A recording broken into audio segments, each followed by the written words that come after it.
l'horreur, c'est bien sûr. Les gens connaissaient la menace du feu, le danger du feu. Ils savaient comment un peu s'en prémunir quand ils voyaient, parce que c'était une région neuve, donc les gens se faisaient un espace pour construire une maison ou cultiver un champ. Bon, ils abattaient les arbres, ils faisaient des feux d'abattis, ils brûlaient les arbres, donc c'est comme ça bien souvent que se propageait le feu. Et les gens voyaient la fumée, ils étaient habitués à voir de la fumée, mais quand ils voyaient beaucoup, beaucoup de fumée, alors ils savaient qu'ils devaient se sauver dans un lac.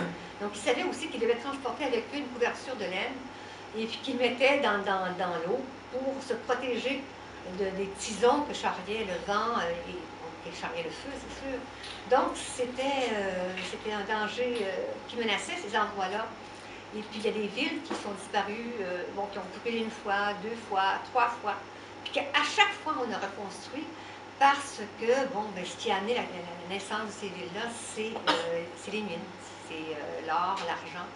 Alors, les gens reconstruisaient la ville tout de suite après parce qu'ils savaient qu'il y avait une richesse dans le sous-sol puis que c'était leur espoir. Donc, c'était des grands feux, mais c'était pas très connu. C'est pas très connu non plus, ni au Québec, un peu dans le nord de l'Ontario, c'est très connu, là, mais ailleurs, au Canada, c'est pas non plus très connu.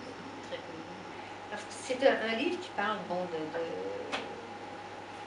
bon, des grands disparus, de gens qui tournent le dos au monde, qui s'enfoncent dans la forêt, qui deviennent des ermites, mais c'est un livre qui parle de liberté, d'amitié, de la vieillesse, de la mort et de l'amour aussi. Mais je dirais aussi de la bonté, qui est, moi, la bonté, c'est la qualité que je privilégie chez les humains. Je trouve que c'est une qualité qui n'a pas beaucoup la cote. Maintenant, demander à quelqu'un pourquoi il est tombé en amour avec quelqu'un et puis il ne vous dira pas parce que c'est un homme bon. On va dire parce qu'il y a de l'humour, parce qu'il est intelligent. Mais la bonté, c'est pas une qualité humaine qui a la cote, alors que, en tout cas, moi, ça me paraît, c'est ce que je privilégie chez les humains. La vieillesse, c'est une période de la vie qui est donnée. Donc, quand je parle de vieillesse, là, je parle vraiment de grand âge, 80, 90 ans, ce qui n'est pas donné à tous de vivre cet âge-là, mais la vieillesse, le grand âge, c'est une période de vie qui est donnée pour apprivoiser la mort, quant à moi. Et d'ailleurs, quand vous connaissez vous-même des personnes très âgées, vous les savez qu'elles sont assez sereines vis-à-vis de la mort, qu'elles attendent la mort, qu'elles vivent accompagnées de la mort. D'ailleurs, dans le roman, la mort devient un personnage qui n'est pas morbide du tout. C'est vraiment une compagne de vie. Et moi-même, je suis pas encore vieille, mais je suis une personne vieillissante. Et j'ai moi-même moins peur de la mort après avoir écrit ce roman-là. J'ai comme un peu apprivoisé la mort en écrivant ce roman-là. Je ne suis pas prête. Là.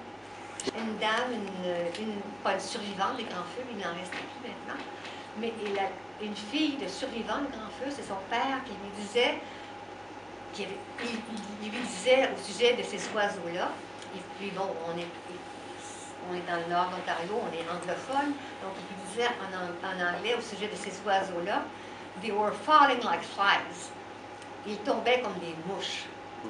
Et je me souviens, j'étais allée rencontrer cette vieille dame-là avec une amie, puis j'étais à 2 heures de route de la maison, et on était de retour, c'est lui qui conduisait, on parlait pas, on était encore dans notre esprit avec cette vieille dame-là. Puis il me conduisait, puis il me dit, mais c'est tout de même toute une image. Et on savait toutes les deux qui parlaient de ça. Ils tombaient comme des mouches.